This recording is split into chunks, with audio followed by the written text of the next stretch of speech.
nos dirigeants savent comme ils ont fait de leur pays. Ils ont peur que tout flux financier massif sera utilisé pour les déstabiliser. C'est pourquoi ils créent toujours les mécanismes pour bloquer. On nous a conditionnés à croire qu'il n'y a que la banque locale qui peut nous apporter des financements, bien qui peut nous accompagner. Ce qui est une très grosse erreur.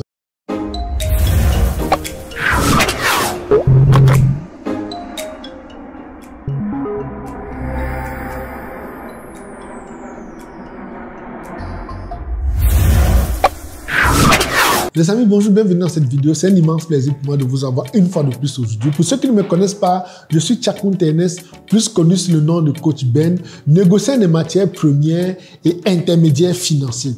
La vidéo d'aujourd'hui est une vidéo extrêmement importante à laquelle je vous demande de rester jusqu'à la fin parce que vous apprendrez des choses utiles et indispensables pour votre vie quotidienne et à la fois sur le plan financier. C'est pourquoi je vous mettrai ici, c'est un secret dont vous ne verrez pratiquement nulle part ailleurs. Il faut noter que de plus en plus, je parle de l'intermédiation financière. Et ceux qui ne connaissent pas, qui se posent la question de savoir c'est quoi l'intermédiaire financier, il faut tout simplement savoir que l'intermédiaire financier, c'est quelqu'un qui met en contact des épargnants qui ont des flux excédentaires et les emprunteurs qui sont des bénéficiaires ou qui sont dans le besoin. C'est une façon de dire que l'intermédiaire financier met en contact les gens qui ont des fonds et ceux qui sont dans le besoin. Parce qu'il faut savoir quelque chose d'extrêmement important, et je suis certain que ça vous arrive vous également. Les gens qui ont assez de fonds parfois ne savent pas véritablement vers qui s'adresser pour pouvoir fructifier ces fonds. Et ceux qui sont dans le besoin sont tellement concentrés pour la réalisation de leurs projets, soit usine ou bien industrie, et qu'ils n'ont pas le temps ou ils ne connaissent véritablement pas où s'adresser pour contacter les gens qui peuvent mettre à disposition ces fonds. Et l'une des choses, c'est que même lorsque le bénéficiaire est dans le besoin, il ne connaît pas certains outils, il n'est pas outillé pour pouvoir affronter certains services sur le marché international. C'est où l'intermédiaire financier entre en jeu parce qu'il vient avec des informations supplémentaires. Il vient avec des informations qui sont à la fois pertinentes et stratégiques. C'est en cela que l'intermédiaire financier va travailler avec des banquiers, va travailler avec la bourse, va travailler avec des courtiers, va travailler avec des argentiers, va avoir des relations dans le monde des secteurs des emprunts. Et entre-temps, il est également en contact avec le secteur industriel ou bien le secteur des demandeurs. Il va travailler beaucoup avec les chambres de commerce, il va travailler avec des ministères, il va travailler également avec des États. Parce que même les États ont régulièrement besoin de fonds pour subventionner ou bien pour financer certains de leurs projets. Et l'intermédiaire financier rentre en jeu. Demandez-vous à quel moment un État peut aller sur le marché demander. L'État ne peut pas aller sur un marché demander de l'argent. L'État passe par des cabinets ou passe par des personnes habilitées ou des personnes qui détiennent des connaissances appropriées pour pouvoir le mettre en contact. C'est comme ça que ça marche. Parce que lorsqu'on va vouloir parler de l'État, vous voyez un ministre en train de partir sur le marché international. Non, non et non. Il passe par un cabinet. Et en ce moment, vous, en tant qu'intermédiaire financier, ça devient un atout, ça devient une possibilité en or. Je vous raconte une anecdote qui est arrivée, une histoire vraie qui s'est passée par moi, que j'ai vécu et que je peux même dire que j'étais l'un des acteurs. Je suis invité à un séminaire où on parle des énergies renouvelables. On m'invite en tant qu'expert. Il faut que je vienne donner des secrets ou bien je vais donner des instruments financiers qui sont utilisables qui peuvent être utilisés dans les investissements relatifs aux énergies renouvelables. Et sachant comment notre écosystème est bloqué, comment notre système est carrément grippé, on avait plusieurs personnes dans la salle. Je pose la question aux invités. S'il y a un banquier dans la salle ou un financier, heureusement, on a des banquiers, mais certains me connaissant déjà, l'un des banquiers a levé la main disant qu'il est banquier. J'ai posé 3 petites questions. C'est quoi LC? Ils connaissaient la LC parce qu'ils sont régulièrement en train de l'utiliser. C'est quoi SBLC? Il hésitait. Et quand j'ai posé la question, c'est quoi une KTT? Le mec était carrément largué. Voilà.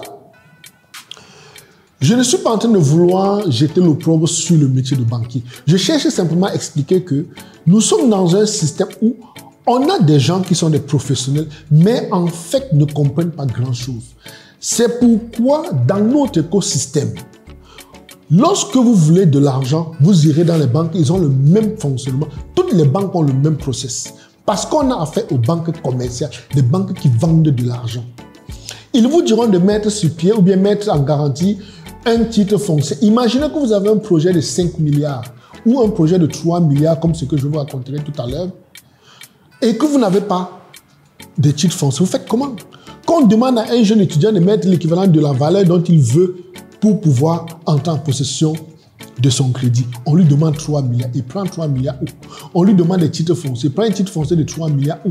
Et même si j'ai 3 milliards, je n'ai plus besoin d'aller vers une banque. Je préfère mettre ça, vendre même mon bien et investir dans mon projet. Je n'ai plus besoin de prendre de l'argent, mettre une garantie ou après je rembourserai cet argent avec des intérêts au risque de perdre mon bien. C'est tout simplement ahurissant et invraisemblable. C'est pourquoi, lors du séminaire, quand je posais la question, il ne savait véritablement pas de quoi il était question. Et à ma plus grande surprise et à la grosse tristesse, le monsieur est sorti de la salle avant que je ne finisse d'intervenir. Parce qu'il se sentait hors sujet. Il comprenait que voilà quelqu'un qui connaît des choses, qui est plus outillé que lui, le banquier, qui est une très grave erreur, je veux dire. C'est en cela que vous devez absolument penser à être intermédiaire financier. Parce que il y a des financements sur le plan international, mais notre système est tellement obsolète. C'est pourquoi on se retrouve avec des industriels qui s'endettent à des taux usuriers. Ils vont auprès des banques demander des investissements où on leur donne avec des intérêts extrêmement élevés, des intérêts qui les enfoncent à la limite. Et à la fin, on enrichit de plus en plus le banquier. C'est en cela qu'il devient extrêmement important, urgent pour les uns et les autres de devenir intermédiaire financier. Parce que il faut savoir que vous n'avez rien à perdre. Celui qui vient avec son argent donne ses conditions et celui qui est dans le besoin donne la possibilité qu'il met en disposition. Vous venez simplement le mettre en contact et vous sortez toujours bénéficiaire. Le seul investissement que vous avez à faire, c'est l'investissement sur votre temps et l'investissement sur la recherche des différents partenaires. Une fois que vous les avez, il y a des documents qui vont circuler. Ce n'est plus à vous de remettre ces documents. C'est les différentes parties qui les mettront en contact et c'est eux qui s'arrangeront à interchanger ces documents. Votre apport vient au niveau des informations en plus que vous avez par rapport à l'investisseur et des informations en plus par rapport au demandeur. C'est ça qui fait votre différence. Il faut savoir que pour être intermédiaire financier, ça ne demande rien de particulier. Vous n'avez pas besoin de faire de très grosses études. Il faut juste avoir une seule bonne dose de motivation et une petite base en anglais, une petite base vraiment basique, vraiment une connaissance vraiment basique, parce que nous sommes à l'ère de l'intelligence artificielle, où l'intelligence artificielle finalement fait tout à notre place. Pour dire que une petite base, pour comprendre un peu les sens des phrases, avoir une bonne dose de motivation et comprendre qu'il nous revient de pénétrer ce secteur hautement caché et ce secteur qui est extrêmement fermé.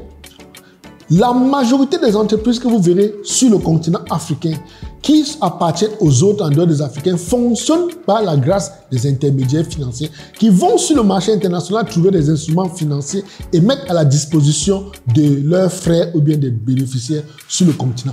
Et du jour au lendemain, on voit les gens viennent mettre des investissements, on trouve qu'ils ont assez d'argent. Non, ils ont juste accès à la bonne information, ils ont accès à la bonne source de financement.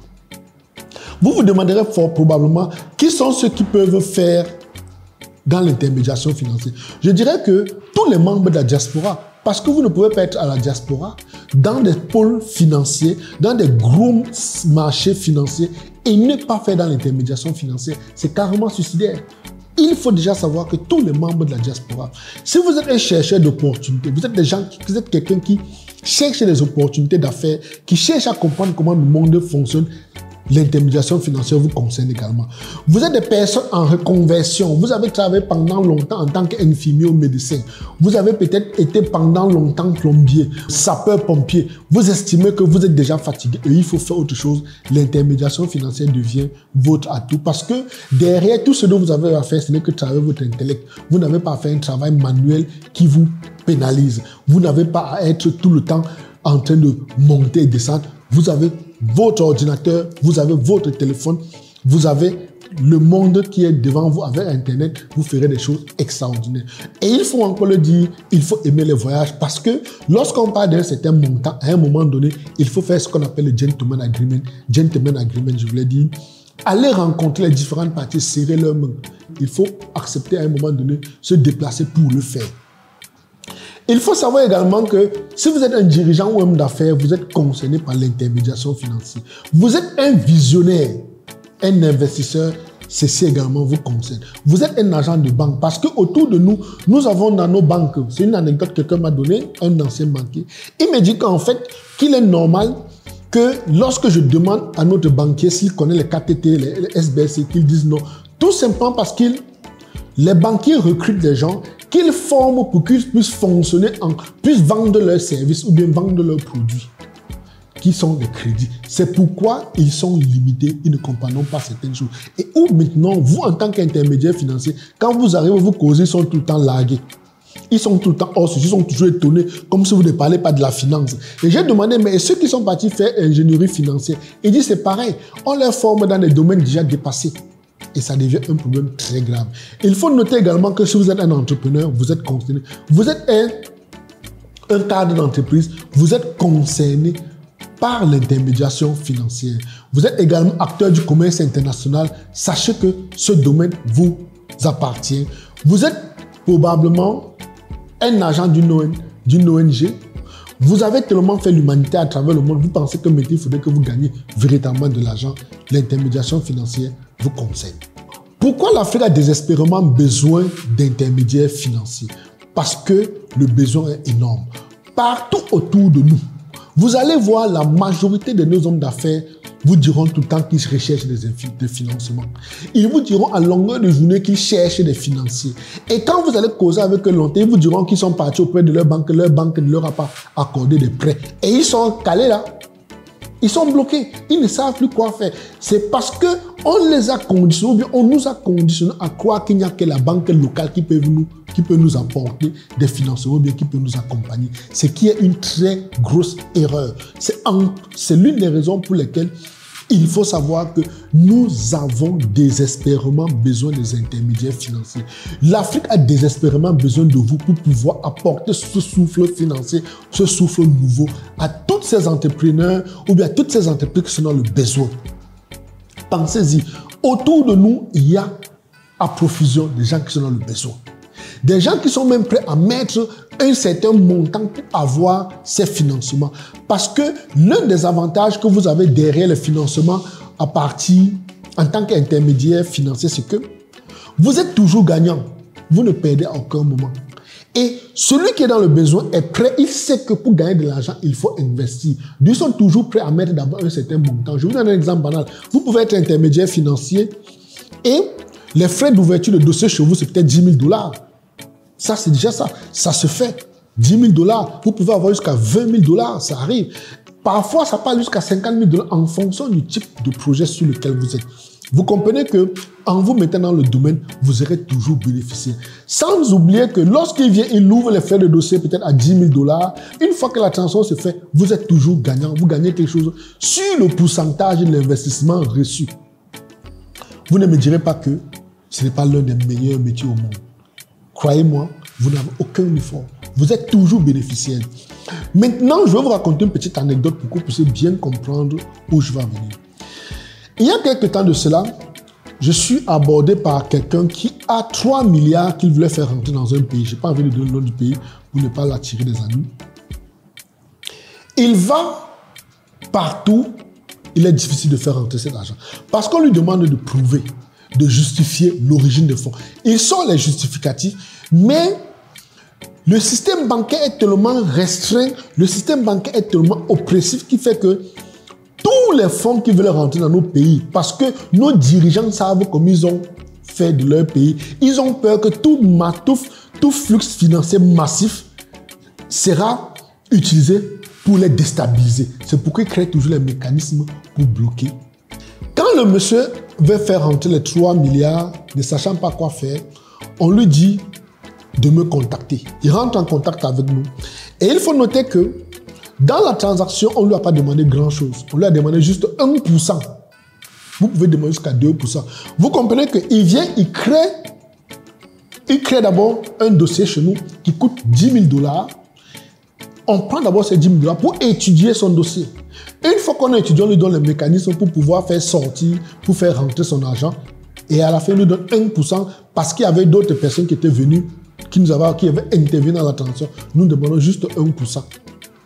Et vous me demanderez comment ça s'est passé, comment il a fait pour que l'argent puisse rentrer sur le territoire africain ou bien dans son pays.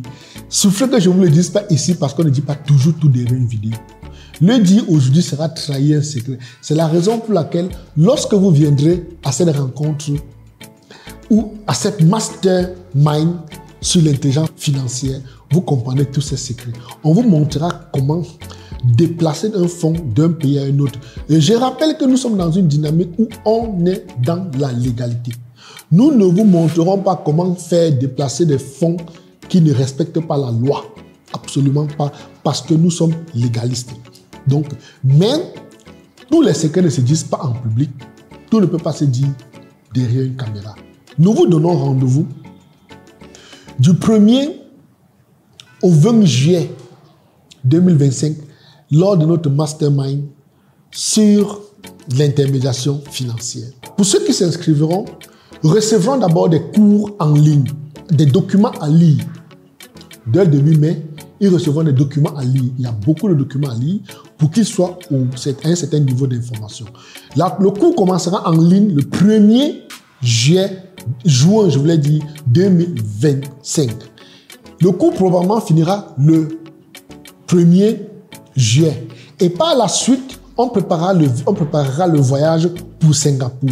Entre-temps, ils seront tous introduits dans un groupe dans lequel on parlera, on échangera sur plusieurs thématiques. Et une fois qu'on est arrivé à Singapour à partir du 15, on ira faire encore 2 jours de cours en présentiel.